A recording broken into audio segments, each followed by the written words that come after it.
Hey, it's Michelle coming to you with some kitchen inspiration. I'm doing my Easter prep cook today, so I thought I would share with you a few things. I'm probably going to hop on here a couple times.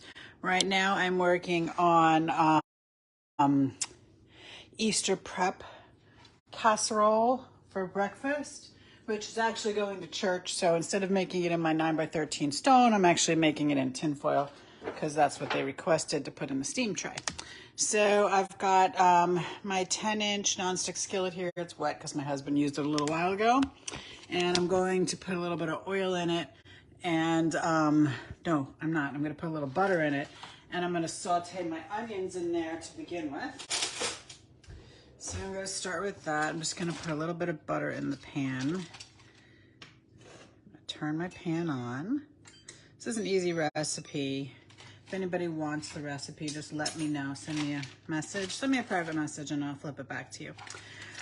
Okay, whoops, I gotta do my onions first. Boy, I've lost my mind this morning. So, grabbing my onion and my 5-inch utility knife from my block. Whoops, I got the wrong burner. I definitely have lost my mind this morning. I got too many things going on in it at one time. And my brain won't just stop at one thing. I don't know if anybody else has that issue. Hey, I love it if you would show me what kind of holiday prep you're doing in your kitchen. I know I've seen a lot of Passover prep the last couple days. Some amazing looking things being cooked. And I'd like to see your Easter prep also. So show me what your holiday meals are going to look like. I'm going to use my food chopper. Beat up this onion. Get it nice and small because nobody wants big hunks of onion in their egg casserole. I might be wrong. There might be somebody who wants them, but I don't want them that way. We do a cool thing at church. We do an Easter breakfast for the whole congregation in between the two services. And everybody volunteers, not everybody, but people volunteer to bring things. So there's these egg casseroles and there's pancakes and fruit and all kinds of stuff. And the youth do all the serving, and then they get the donations. So the breakfast is free, and the donations from the serving from it go to their youth programs, things they'll be doing this summer. All right, so I volunteered to bring one of these casseroles since I always have a big party of people from my house going there. Okay, so that's the first step. Second step, so while my onions are cooking, I grab my bagels. The recipe calls for 6 bagels, but I think that they must use smaller ones than I use because I find that 4 is plenty when I get them from the bakery. So I'm going to use my serrated bread knife from my knife block, and I have to cut these into bite-sized chunks. Okay, so it doesn't matter. I mean, I did buy them from the bakery yesterday. Doesn't matter if they're super fresh. You can even use frozen ones because they're going into the egg casserole and they're going to get soaked in egg. So it's not like they have to be really, really good bagels, but I do like I do like these fresh ones better than the ones from the frozen department, but I've used those before. Okay, so these are going to go into the bottom of the pan, which I already greased. Spritzed it up. Put my pan over here and get this bagel out of the way. Okay, so let me give you a rundown of the ingredients. You got a pound of bacon. We make 3 different kinds. I'm making the bacon one. There's one with breakfast sausage, and there's one that's vegetarian with just vegetables, and you can put whatever vegetables you'd like in it. So it gets a pound of bacon, 1 chopped onion, 4 to 6 everything bagels, 2 cups of sharp cheddar cheese grated, which I forgot to do, so I'll have to do that.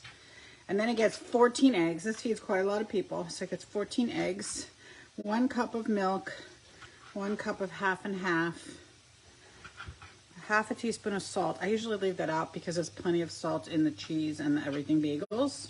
So if you're not using everything bagels, put the salt in, but I don't think it needs it, so I just skip that. A teaspoon of pepper, a half a teaspoon of pepper, and a teaspoon of dry mustard. All right, I gotta stir my onions. So I am sauteing my onions. I should have opened my window. The whole house is going to smell like onions. So I'm putting the bagels in the bottom of this pan, and I'm going to show you. I'm going to stop for a second and just show you what it looks like. You can see this pan is almost full, and it's only got 2 of the bagels in it. All right, we're going to stop that process for a second. And I'm going to grab my classic batter bowl to keep right above my head in my work area since I use it all the time. Right, so that's my 8-cup classic batter bowl. And I've got,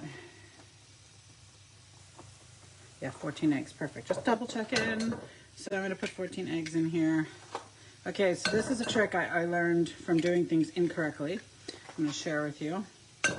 Always crack your eggs into a separate bowl. Don't crack them right into your food. One time I cracked my eggs right into my mixer as it was going. A little piece of eggshell fell in. It wasn't even a lot. Made the whole entire cake taste like we were eating glass. Okay, so this way, if your clear bowls are nice, if you crack them into a nice clear bowl, you can look at it from the bottom, make sure there's no eggshells in it. Because like I said, once they get chopped up, they taste like glass in there. You're like, why are they feeding me glass? All right, so we're gonna mix this up. And I did a little cheat maneuver here, which I'm gonna share with you. If I was making bacon and eggs for my family, I would have taken a pound of raw bacon, put it on my stoneware bar pan, put it in the oven 425 for about 20 minutes, and gotten a beautiful crunchy batch of bacon. All right, I'm just gonna check the bottom of this bowl, make sure there's no eggshells. Oh, maybe there's one in there. Nope, that was on the bottom. That was on the outside. Oops, sorry.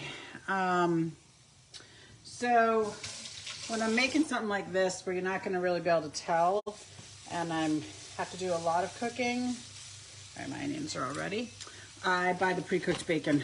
So I bought pre-cooked bacon. It's just faster and easier. I'm going to grab my whisk. This whisk, 25 years old. You can tell by the handle because the handle on the newer version is different. It's longer. But look at it, not a rust spot on it. It's in perfect condition. It's not all bent up. We use it constantly in our kitchen. It's been in my kitchen, I said, for 24, 25 years. I'm not sure exactly, but a very long time. And they hold up forever, and they go right in the dishwasher, which is amazing. So it'll be the last whisk you'll buy in your kitchen. I do have the silicone sauce whisks in addition. All right, I gotta take a 2-second break here. And I got another job going on. Like I said, I'm doing a bunch of prep today. Timer. Okay. So I got that in there. I got my sauteed onions, which are gonna get mixed in here. Probably should let them cool a little. Be careful because they could cook my eggs. We don't want them to cook the eggs. All right, so then what I'm gonna do is I'm gonna grab this cooked bacon and my professional shears.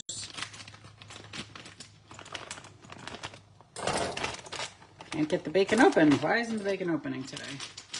It's being difficult. Now I'm just gonna pull all the bacon. I got 2 packages of this just because I thought it would save me a whole bunch of time. I always open it and double check it first because sometimes it's not cooked a lot and I like it crunchy. And if it's not cooked a lot, then I'll pop it in the microwave for a minute or 2 just to crisp it up. But this one was good.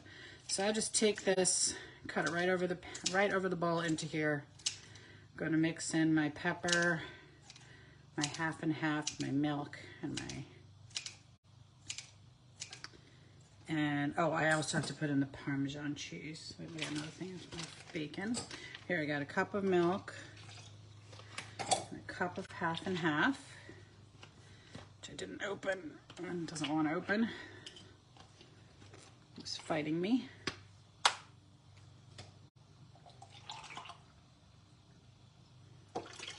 So this is sort of quiche-like. The difference is instead of having a crust, it has has the bagels on the bottom, which is good for a lot of people. It gives it a little bit more body, you know, because you need enough to fill up all the men at breakfast, right? I used to feed my family hard-boiled eggs for breakfast on Easter Sunday because, you know, we would dye them and then we would eat them. And then I learned that my husband and my son need a little bit more food than that. That's not quite enough to get them through the day. to lunchtime. So I had to change that up a little bit as everybody got older. Okay, so I'm just gonna mix this up. Oh, I didn't put in my mustard. A teaspoon of mustard. Where's my measuring spoon? I know I pulled it out. Then I buried it in this mess that I'm making here because I'm really good at that. Whoops. Oh, that was just a bagel crumb. I'll make sure we're putting the right things in. Okay, putting in that and a little bit of black pepper.